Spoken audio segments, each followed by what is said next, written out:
নমস্কার, আদাব, সালাম এবং প্রণাম নেবেন আমার সকল দর্শকবৃন্দ।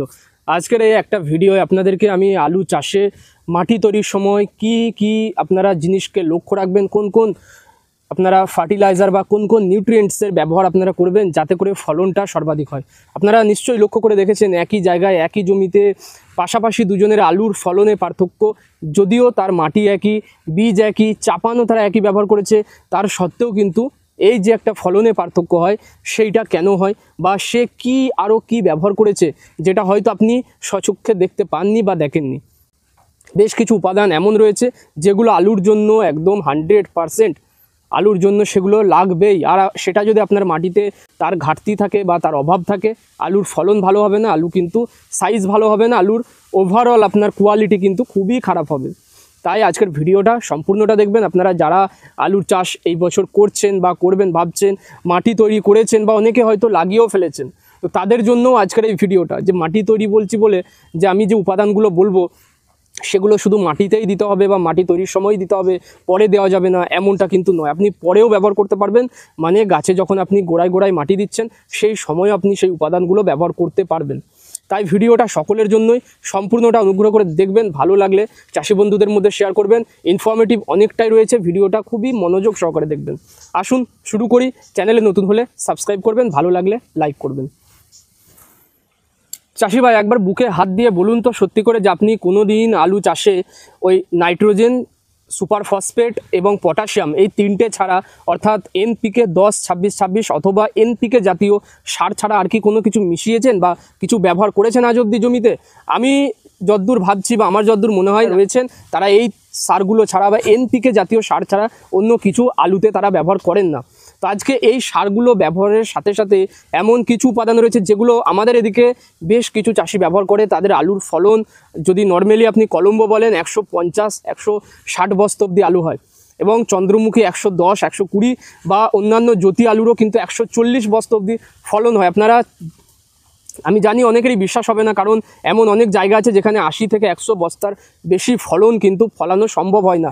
সেটা মাটির গুণগত মান হতে পারে, সেটাই মাটিতে বর্তমান নিউট্রিয়েন্টসের অভাব হতে পারে, নানা রকম কারণ কিন্তু রয়েছে। তো বিভিন্ন এলাকা ভেদে আলুর ফলন বিভিন্ন হয়, তবে আপনার মাটির গুণগত মান অনুযায়ী যেটা সর্বাধিক ফলন আপনি পেতে পারেন, সেই ফলনটা কিভাবে নিয়ে আসবেন আজকের ভিডিও আপনি সেটাই আপনাদের সঙ্গে আলোচনা করব, যে মাটিতে কোন নিউট্রিয়েন্ট ব্যবহার করবেন যাতে ফলন বাড়ে।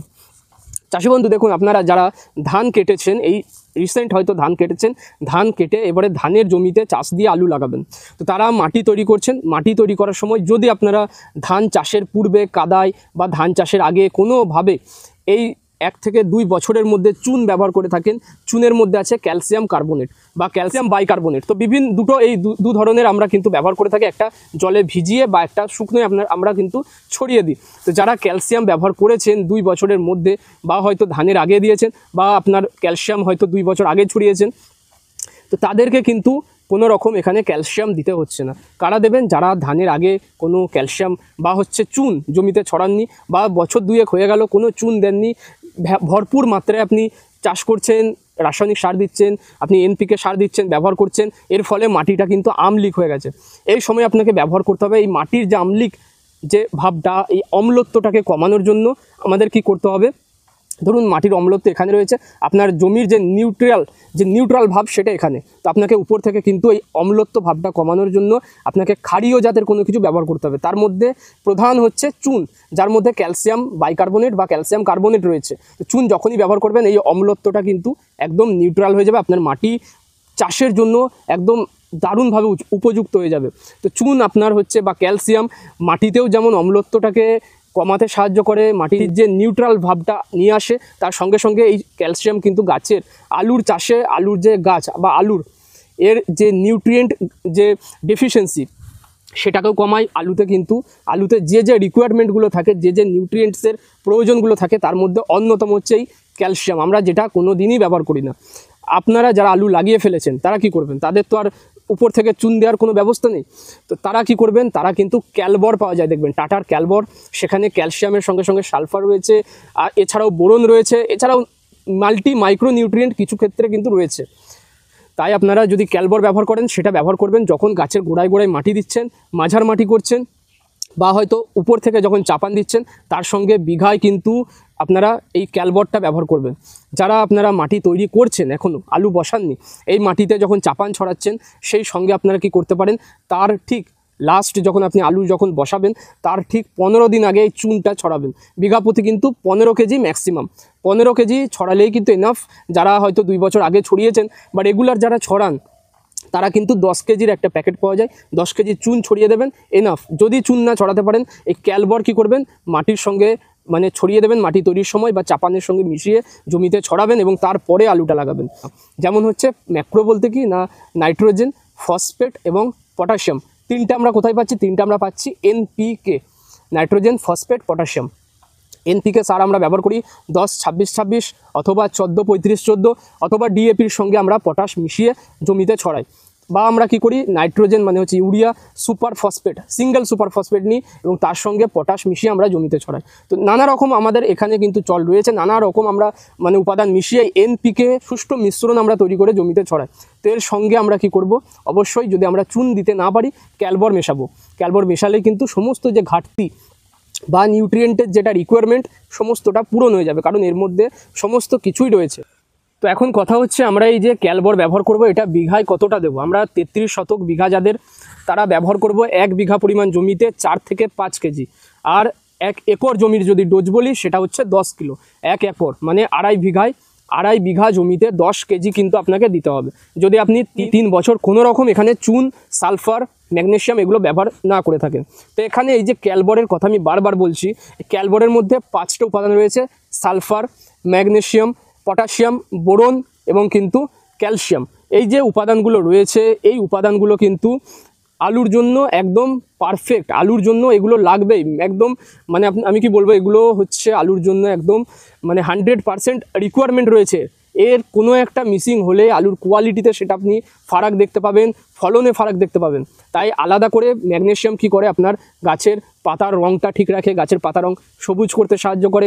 ক্যালসিয়াম এবং হচ্ছে এই যে সালফার, এই দুটো আলুর গঠনটাকে তৈরি করে, আলু গাছের কাঠামোকে মানে শক্ত করে। এর মধ্যে যে পটাশিয়াম আছে সেটাও কিন্তু কাঠামো শক্ত করে, শিকড় বাড়ায়, গাছের যে নিউট্রিয়েন্ট আপটেকের ক্ষমতা, গাছে যে মাটি থেকে যে নিউট্রিয়েন্টটা নেবে, আপনি যে 10-26টা ছড়ালেন সেইটাকে নেওয়াবে কিন্তু এই হচ্ছে পটাশিয়াম। এই যে বিভিন্ন ধরনের 5 রকম উপাদানের মধ্যে রয়েছে, এই 5 রকম উপাদান আপনি ক্যালবর চাই ব্যবহার করুন না করুন, কিন্তু আপনাকে আলাদা করে বাইরে থেকে হলেও দিতে হবে। যে অনেকেই আপনারা কি করেন, বোরন, মাটির বোরন কিন্তু দেন, কিন্তু ম্যাগনেসিয়াম দিলেন না, অনেকে সালফার দিলেন, ক্যালসিয়াম দিলেন না, অনেকে ক্যালসিয়াম দিলেন, সালফার দিলেন না। 5 রকম উপাদানই কিন্তু লাগবে।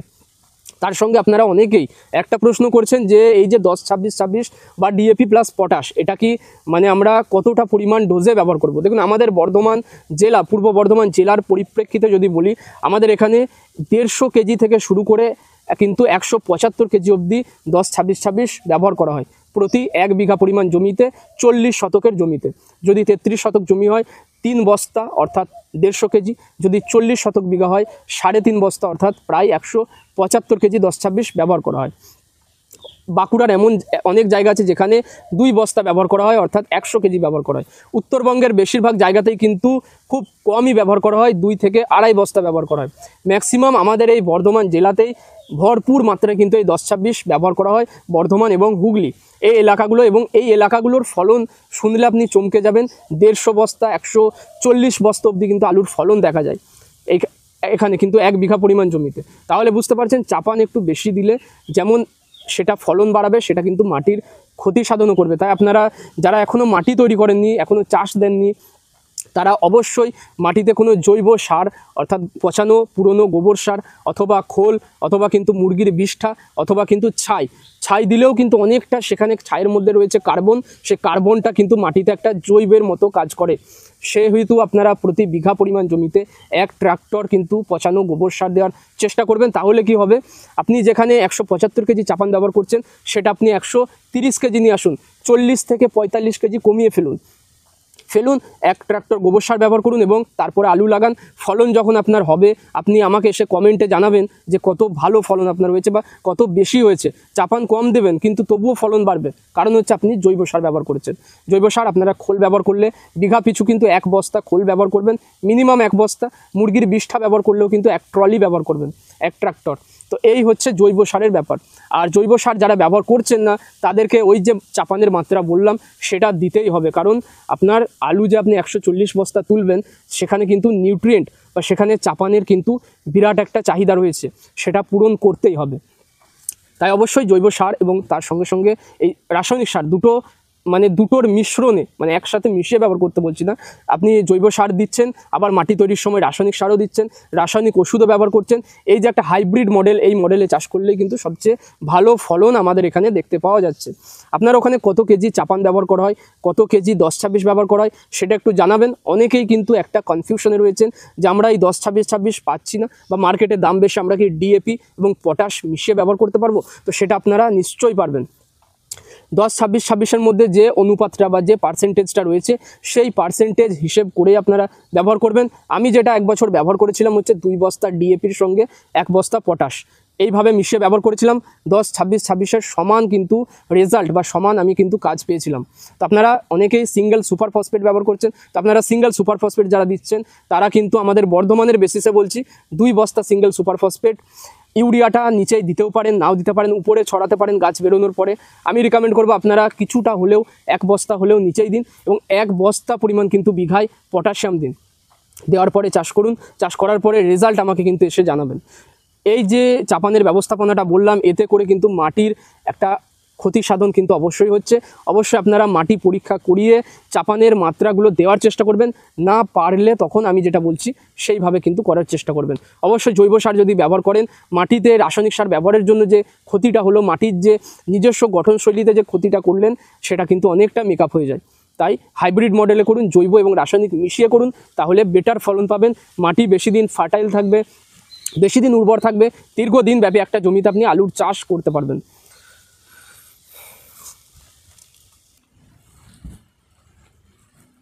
আচ্ছা, অনেকেই আপনারা একটা জিনিস জিজ্ঞাসা করছিলেন যে দাদাই যে হচ্ছে হিউমিক অ্যাসিড, এটা আমরা কখন ব্যবহার করব? হিউমিক অ্যাসিড আপনারা এই চাপান যখন দিচ্ছেন, মানে পাট সেরে দেওয়ার আগে, অর্থাৎ আপনি টানা ফালে চাষ দিয়ে রেখেছেন বা রুটারে চাষ দিয়ে রেখেছেন, এরপরে হয়তো জল ঝাপটা করবেন, তারপরে চাপান ছড়িয়ে আপনি জমিটাকে লাস্ট যে চাষ আমাদের এখানে বলা হয় পাট সেরে দেওয়া, তো পাট সেরে দেওয়ার পরে আলুটা টানবেন, আলুটা লাগাবেন। তো সেই আলুটা লাগানোর আগে লাস্ট যে চাপানটা যখন দিচ্ছেন সেই সময় আপনারা প্রতি বিঘা পরিমাণ জমিতে যদি আপনাদের 98% হিউমিক অ্যাসিডটা হয় সেই ক্ষেত্রে আপনারা নেবেন হচ্ছে 1 কেজি। যদি আপনার হিউমিক অ্যাসিডটা আপনার মানে পার্সেন্টেজটা কম থাকে সেই ক্ষেত্রে 2 কেজি ব্যবহার করবেন, বা আপনারা পরে যখন মাটি দেবেন গোড়ায় গোড়ায় সেই সময়ও ব্যবহার করতে পারেন। তবে আমি বলবো আগে ব্যবহার করে দিলে কী হয়, শিকড়টা খুব তাড়াতাড়ি বড় হয়, গাছের নিউট্রিয়েন্ট আপটেকটা ভালো হয় এবং খুব সহজেই গাছটা তাড়াতাড়ি কিন্তু বৃদ্ধি পায় বা তাড়াতাড়ি বেড়ে ওঠে। আর তাড়াতাড়ি বেড়ে উঠলে অবশ্যই আপনারা বুঝতে পারছেন গাছ যত ভালো হবে ফলনও কিন্তু তত ভালো হবে। তাই আপনারা এই যে চাপান ব্যবস্থাপনাটা আমি বললাম, এর সঙ্গে কে কে সহমত রয়েছেন বা কারা কারা এইভাবেই চাপানটা ব্যবহার করেন বা এইভাবে আপনারা জৈব রাসায়নিক মিশিয়ে ব্যবহার করেন, অবশ্যই কমেন্টে জানাবেন। আপনার ওখানে কত কেজি পরিমাণ 10-26 ব্যবহার করা হয় সেটা অবশ্যই নিচেই কমেন্টে লিখে জানাবেন। আমাদের বর্ধমান জেলায় বর্তমানে এখন পূর্ব বর্ধমানে হুগলিতে 3.5 থেকে 4 বস্তাও কোথাও কিন্তু ব্যবহার করা হয় এই 10-26, যেটা অতিরিক্ত, আমি মনে করি অতিরিক্ত ব্যবহার করা হচ্ছে। এবং প্রতি বছর আমি দেখছি এই ব্যাপারটা বা এই চাপান ব্যবহারের পরিমাণটা ধীরে ধীরে বাড়ছে। যে বছরই আমরা একই রকম চাপান রাখছি, গত বছর ধরুন 3 বস্তা দিয়েছি এবং পরপর 5 বছর আমরা এই 3 বস্তায় দিচ্ছি, ধীরে ধীরে ফলনটা কমে যাচ্ছে, বাড়ার পরিবর্তে কমে যাচ্ছে, কারণ মাটিটা যে উর্বরতা ক্ষমতার সেটা কিন্তু অনেকটা কমে যাচ্ছে। তাই আমাদের করতে কি হচ্ছে, যত রাসায়নিক সার আমরা ব্যবহার করছি প্রতি বছর 5-10 কেজি করে বাড়াতে হচ্ছে। এই বাড়াতে এমন একটা দিন আসবে যখন মানে এই রাসায়নিক সার ব্যবহারের পরিমাণটা এই 3 বস্তা থেকে আমাদের 5 বস্তা নিয়ে যেতে হতে পারে। তাই যদি জৈব আপনারা কিছুটা দেন, অর্থাৎ গোবর সার বা খোল ব্যবহার করেন এবং চাপানও দিচ্ছেন, সেই ক্ষেত্রে কিন্তু চাপানের পরিমাণটা মেনটেন থাকবে, চাপানটা অল্প ব্যবহার করেও ফলন ভালো নেওয়া যেতে পারে। আজকের মতো এটুকুই আমি আশা করব, আমি যেটা বোঝাতে চাইলাম, যেটা বললাম আপনারা বুঝলেন, যে নিউট্রিয়েন্টের রিকোয়ারমেন্ট রয়েছে আলুর মধ্যে, কোন নিউট্রিয়েন্ট সেগুলো এবং কী কাজ, কোথায় পাবেন, কোন ওষুধের মধ্যে এই সমস্ত নিউট্রিয়েন্ট এক জায়গাতেই পাবেন সেটা আপনাদেরকে বললাম। ক্যালবরের মধ্যে যদি না দিতে পারেন চুন দেবেন, কম দামে কম খরচায় হয়ে যাবে, অবশ্যই দেবেন, না দিয়ে লাগাবেন তো ওই ফলন কিন্তু কমই হবে। তো এই ছিল আজকের ভিডিও। আশা করব ভিডিওটা ইনফরমেটিভ লাগবে আপনাদের বা উপকারে আসবে। যদি ভালো লাগে অবশ্যই ভিডিওটা একটা লাইক করবেন। এইভাবে আলুর সমস্ত পরিচর্যা শুরু থেকে শেষ অবধি আমার চ্যানেলে পেয়ে যাবেন। চ্যানেলটা সাবস্ক্রাইব করতে ভুলবেন না। দেখা হবে আপনাদের সঙ্গে পরের ভিডিও।